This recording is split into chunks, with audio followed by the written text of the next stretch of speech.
Olá, meus amados irmãos, a graça e a paz do nosso amado querido Salvador Jesus Cristo. Estamos aqui para mais uma devocional. Hoje é a nossa devocional de número 25. Faz 25 dias, que nós estamos aqui todos os dias gravando aqui um vídeo, trazendo uma reflexão bíblica para a edificação espiritual, para ajudar os nossos irmãos na caminhada diária com Deus. O propósito é 365 dias. Se Deus permitir, nós queremos chegar aí a 31 de dezembro desse ano, se Deus quiser, tá bom?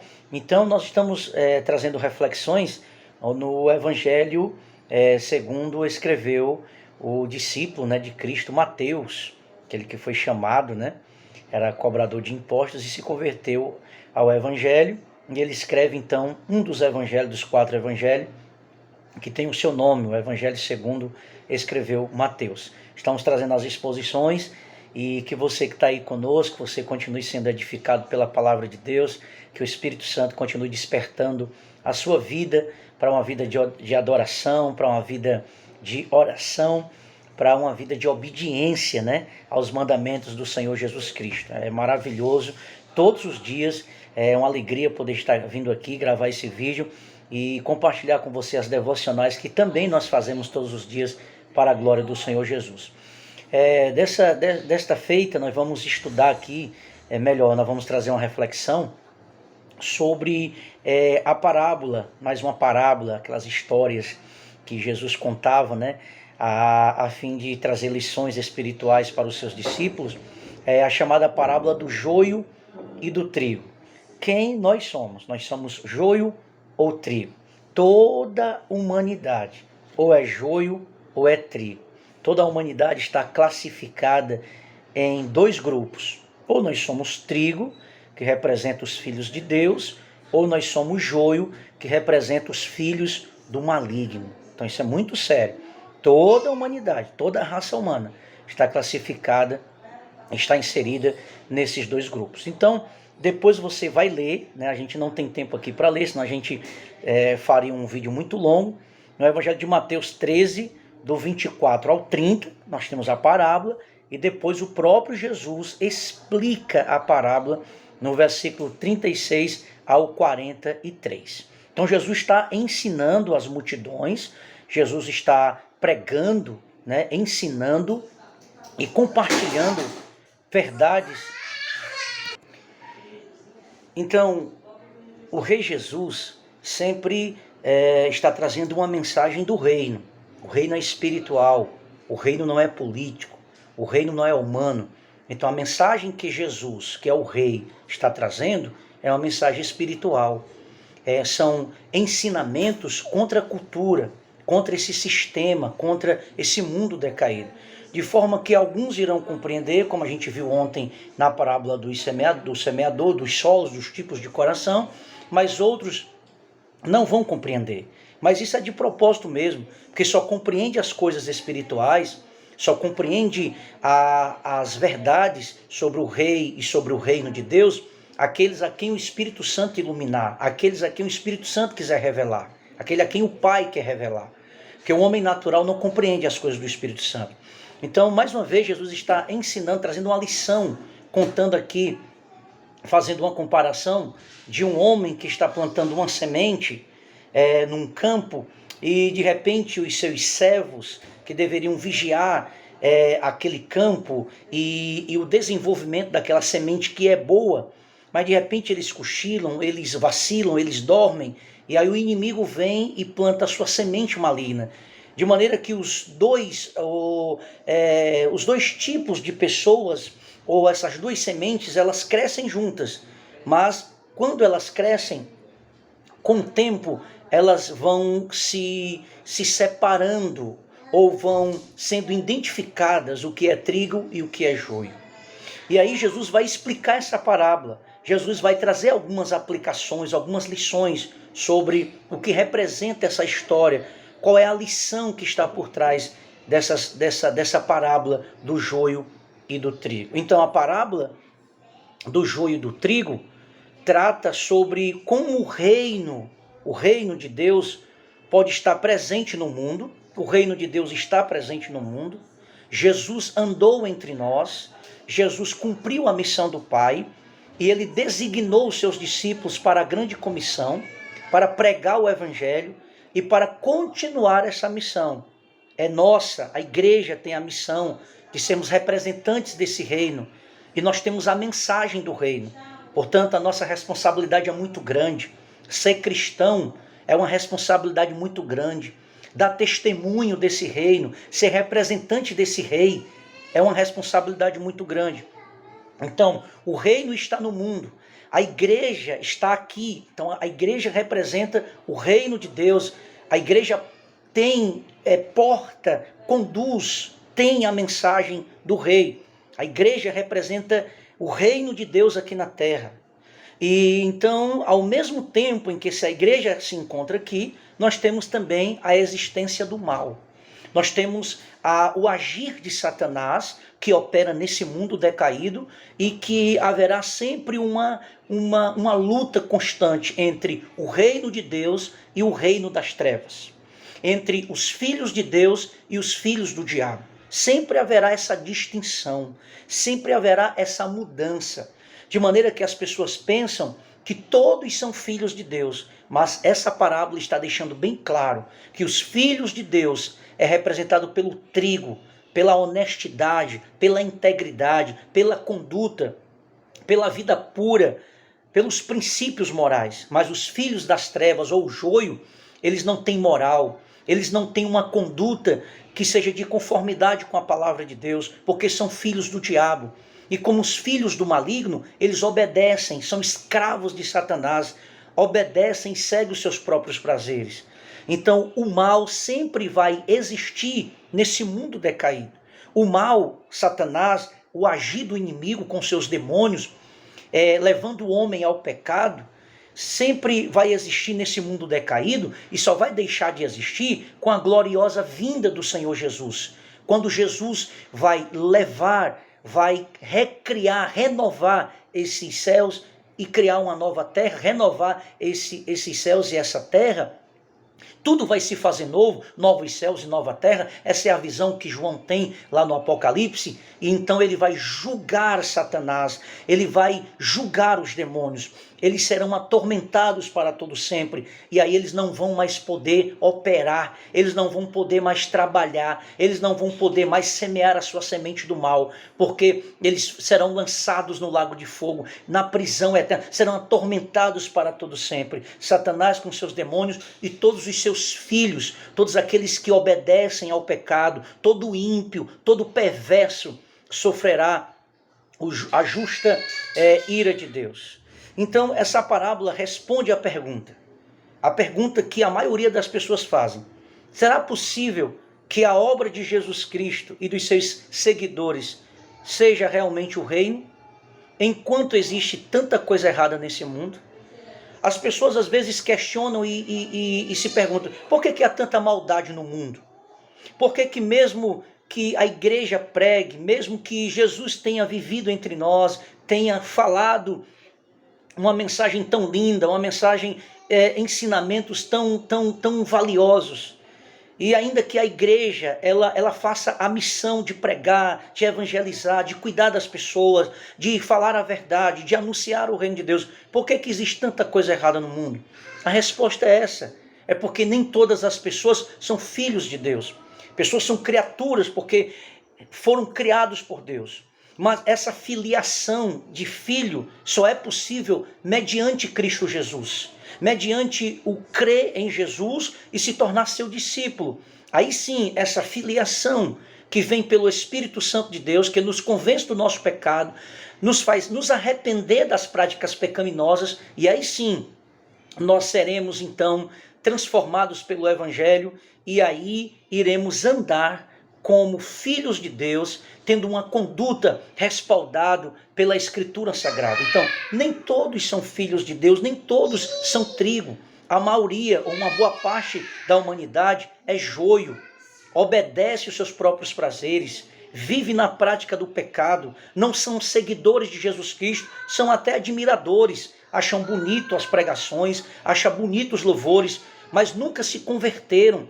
Não querem seguir a Cristo, não querem renunciar o pecado e seguir a Cristo, ter uma nova conduta, ter uma nova vida. Por quê? Porque os prazeres do mundo, porque as propostas do inimigo sobrepõem essa vida de obediência, essa vida de renúncia que agrada ao Senhor Jesus. Então Jesus nos explica que ele tem semeado a sua boa palavra, o Evangelho. O Evangelho é essa mensagem que pregamos, que não é de nós mesmos, mas é a mensagem do reino de Deus, as boas novas que aponta para a obra de Cristo, para a sua vida, para a sua morte, para a sua ressurreição e para a sua gloriosa vinda. Esse é o Evangelho, a qual transforma o homem, a qual restitui a comunhão, reconcilia o homem que estava destituído da graça de Deus e torna ele filho de Deus. Aí sim, ele será trigo, e não joio, mas trigo. Então esse Evangelho que nós pregamos, os seguidores de Cristo, e somos discípulos de Cristo, é o Evangelho, o mesmo Evangelho que Jesus, que João Batista, que os apóstolos pregavam. O Evangelho que pregamos é o Evangelho dos apóstolos, é o Evangelho de Cristo Jesus. Nós não podemos distorcer essa palavra, nós não podemos tirar nenhum tio, nenhum jota da Escritura. A Bíblia é inerrante, a Bíblia é infalível, ela não precisa de atualizações. Se eu creio na Escritura, então eu creio em Jesus, eu creio nas verdades que estão aqui. A Bíblia não contém a palavra de Deus, a Bíblia é a palavra de Deus, homens inspirados pelo Espírito Santo que revelaram a nós tudo o que precisamos entender, tudo o que precisamos compreender está na Escritura. Então esse é o Evangelho que nós pregamos. Mas nós temos um inimigo que é contra essa mensagem. Enquanto nós pregamos, enquanto nós semeamos a boa semente, o inimigo que está ativo também está plantando as suas sementes do mal, trazendo dúvida, trazendo incredulidade, fazendo com que as pessoas não creiam no Evangelho, cegando. Paulo vai dizer que Satanás cega o entendimento dos incrédulos, para que não resplandeça a glória de Jesus Cristo. Então, quando alguém rejeita o Evangelho, quando alguém diz não para Jesus, quando alguém zomba do Evangelho, essa pessoa é filho do inimigo, filho do maligno. A semente que está sendo plantada no coração dele ou dela é do maligno, porque os filhos de Deus ouvem o Evangelho e eles entendem que devem seguir a Jesus, porque são chamados, são eleitos, são escolhidos antes da fundação do mundo. Mas o maligno está aí, atuando nesse mundo decaído, afastando as pessoas de Deus, fazendo com que as pessoas se enganem dentro da própria igreja, tendo uma vida religiosa, não falta culto, cumpre, é dizimista, e ora, e canta, e é aquele religioso, mas a sua conduta, a sua prática de vida não condiz com o padrão de um filho de Deus. E aí Satanás engana aquela pessoa se ilude, porque está vivendo na igreja, porque está na igreja e acha que já é salvo. Mas o verdadeiro salvo é alguém que todo dia se converte uma vez mais, todos os dias examina o seu próprio coração e busca em Deus santidade, pureza, e entende que os méritos dessa salvação, dessa vida eterna, não é nosso, não é meu, mas é de Cristo. Ele pagou o alto preço na cruz, então eu creio nessa obra. Nessa obra eu fui salvo, na morte de Cristo, na sua ressurreição, eu tenho vida eterna, eu tenho uma nova vida. Portanto, eu vivo em obediência ao Senhor, eu vivo submisso a Cristo, porque eu morri para o pecado, eu morri para o mundo, e agora eu vivo para a glória de Deus. Então ele continua a espalhar o mal no mundo, o inimigo, enquanto a igreja prega a semente boa, a palavra, e nós somos esses portadores, nós somos a palavra viva, o testemunho, a carta que os homens leem, através do nosso testemunho, através da transformação que o Evangelho fez em nós. Mas o inimigo também está aí, desviando, distorcendo o Evangelho, para que as pessoas sejam enganadas, para que as pessoas sejam iludidas, e o Evangelho não traga luz para o entendimento dessas pessoas. E foi assim desde o princípio. Deus fez um mundo muito bom, mas o inimigo seduziu os homens a fazer o que é mal. E aí ele está se referindo, evidentemente, ao engano que Satanás, a serpente, fez a Eva. E Eva vai dar o fruto para o homem vai e come. Então, desde o princípio foi assim. O diabo engana, ele distorce a palavra. Ele tenta confundir a mente das pessoas para que as pessoas fiquem iludidas com as suas propostas e deixem de seguir a Cristo e deixem de viver para a glória de Deus. Então foi assim desde o princípio. É por isso que Jesus vai dizer que Satanás é homicida desde o princípio, que ele é o pai da mentira. Ele é número 1 em distorcer a verdade do Evangelho. É por isso que Jesus sempre condenou, falou de maneira dura contra os falsos profetas, que é uma praga contra o verdadeiro Evangelho, o falso ensinamento, o falso Evangelho, que arrasta multidões que acreditam que aquela palavra é verdadeira, mas são pessoas iludidas, pessoas que não examinam a Escritura, pessoas que são levadas pelos falsos profetas, que têm demônios, que distorcem o Evangelho, e milhões de pessoas estão caminhando para a perdição. Mas nós devemos examinar a Escritura, nós devemos compreender o texto sagrado através de leitura, através de bons livros, bons comentários.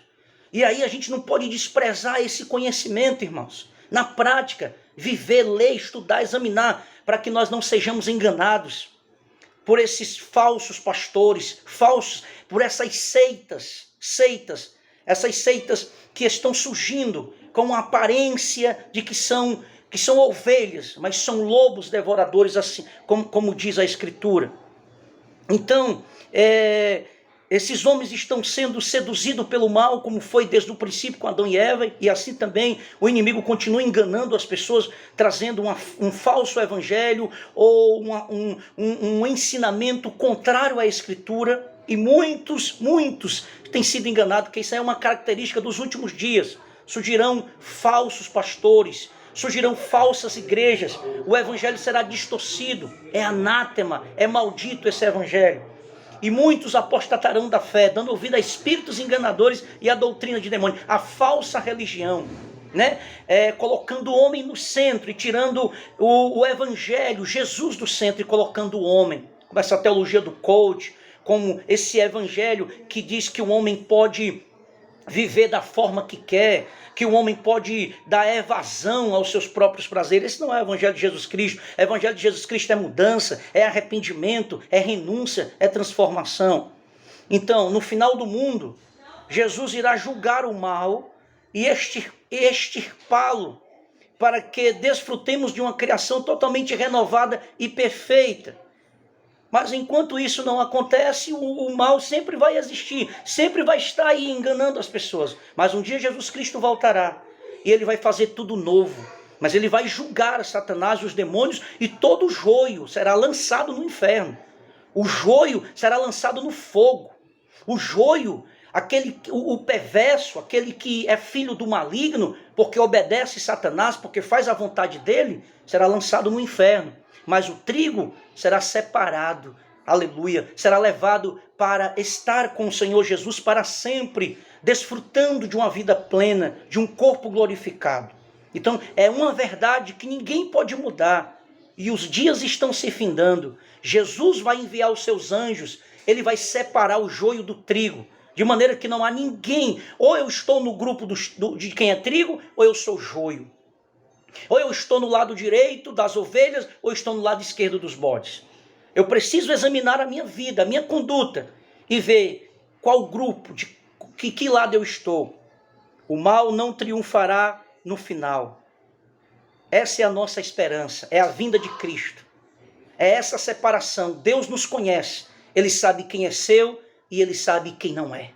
Ele sabe quem o serve com sinceridade, ele sabe quem de fato ama ele e aqueles que não o amam, aqueles que não o obedecem. Ele conhece, mas o mal não vai triunfar.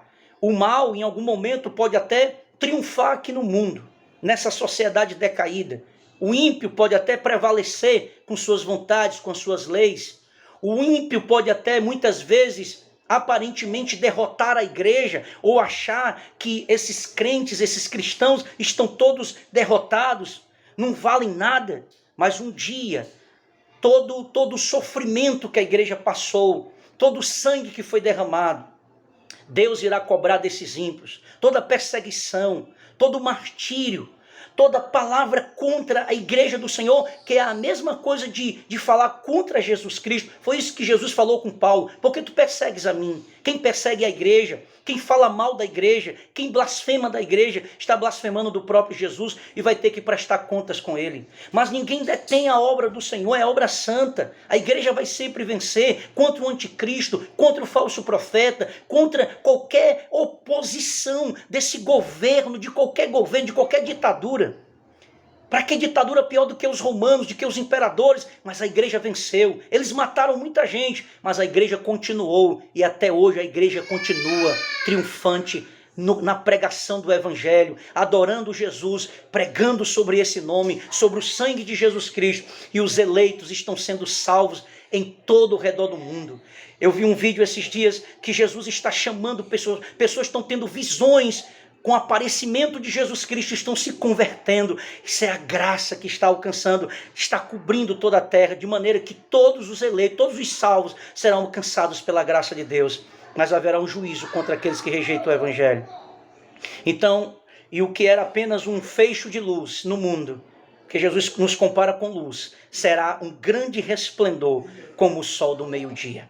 É assim que a igreja é vista, como aquela que brilha. E um dia a nossa luz será um grande resplendor como o sol do meio-dia, quando nós vencermos. Por isso, quem é trigo, continue sendo trigo, continue honrando o Senhor, continue amando ao Senhor. Mas o joio um dia vai ser revelado, o caráter vai ser exposto, o que está oculto no coração será exposto. Devemos examinar o nosso coração e verificar se já somos purificados dos nossos pecados pela palavra do evangelho. Para que sejamos o trigo, os filhos do reino, devemos ser purificados pelo poder transformador do evangelho. O trigo é aquele que foi limpo, é aquele que conheceu a graça, é aquele que conheceu Jesus, é aquele que foi purificado, aquele que nasceu de novo. Esse é o trigo.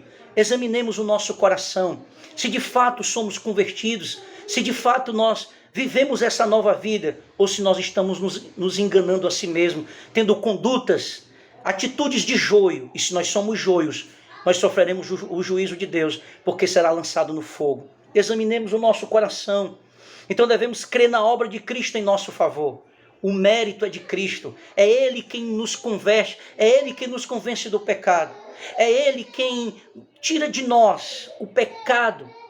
Não no sentido que nós vamos deixar de ser pecadores, mas que o pecado não terá domínio sobre nós. O alerta de Jesus também nos chama a atenção a não colocarmos grandes expectativas neste mundo, nem em seus governos, nem numa promissora tentativa de paz mundial. Não haverá paz mundial. Haverá espada e juízo nesse mundo, nessa terra. Não vá pensar que as autoridades podem resolver os problemas da depravação do coração do homem, não. Não confiemos nos homens, nos governadores. Jesus Cristo vai estabelecer o seu reino eternamente. E ele vai separar o trigo do joio. Não sejamos enganados. Porém, não devemos nos desanimar ou mesmo nos assustar diante de tudo isso que nós contemplamos. E as coisas vão piorar mais ainda. Essa é a promessa do evangelho. Mas haverá esperança para o trigo, para o crente fiel, para o cristão que ama a Deus. Pois o mal será julgado e reinaremos em verdadeira paz para sempre com o Senhor. Aleluia. Por essa razão, nossa tarefa neste mundo é sermos sal e luz. Mesmo que o mal pareça não ter fim. Mesmo que essa sociedade continue sendo degenerada, continue podre, vai continuar mesmo. Mas a igreja, mas o servo de Deus continua sendo sal, continua dando sabor, continua sendo trigo, continua de pé, continua resistindo, continua denunciando e defendendo o evangelho de Jesus Cristo, custe o que custar. Esse é o nosso desafio, de sermos fiéis até o fim e não cedermos nem um milésimo de segundo às propostas do joio desse mundo que jaz do maligno. Devemos fazer o bem a todos, amparar os necessitados, defender os oprimidos e nos colocar ao lado do que é justo, da justiça. Devemos lutar pela pureza da igreja, nos exortando uns aos outros, especialmente pregando as boas novas do evangelho. Esse é o nosso desafio. Não sermos igreja mundana, não sermos igreja misturada com o mundo, mas separados, piedosos, e sofreremos perseguições sim. As pessoas irão nos titular de santarrões, de que nós só queremos ser diferentes. Sim, somos diferentes. Mas isso não significa desprezar as pessoas, tratar as pessoas com desprezo, mas pregar, ajudar, amá-los, ampará-los, mas sempre sem negociar a verdade do Evangelho. Amém? Vamos orar. Pai Santo, eu te louvo, Pai, porque o Senhor nos mostra quais as qualidades do joio e do trigo, Senhor. Que o Senhor nos converta, que o Senhor tenha misericórdia de nós, para que nós andemos como teus filhos, na prática da verdade, na luz do teu Evangelho. Senhor, tu tens poder de converter o trigo em joio, mas jamais um trigo, Senhor, pode se tornar um joio, porque uma vez que a tua verdade de fato entra no coração, uma vez que somos selados pelo teu Espírito, somos selados, somos eleitos do Senhor, e essa obra não pode se desfazer. Mas o joio sim, se o Senhor quiser, segundo a tua soberania, tu pode converter o joio. Mas que o Senhor então traga juízo para os perversos e que o Senhor converta aqueles a qual o Senhor deseja converter. Muito obrigado por esse momento aqui, em nome de Jesus. Amém? Nunca esqueça, nós cristãos devemos ser trigo e não joio. O joio pode até se converter a trigo, se Deus quiser. Ele é soberano, ele salva quem ele quer, mas jamais um trigo pode se tornar joio, porque ele precisa entender que as verdades que foram colocadas no seu coração, elas são irrevogáveis. Jesus te abençoe.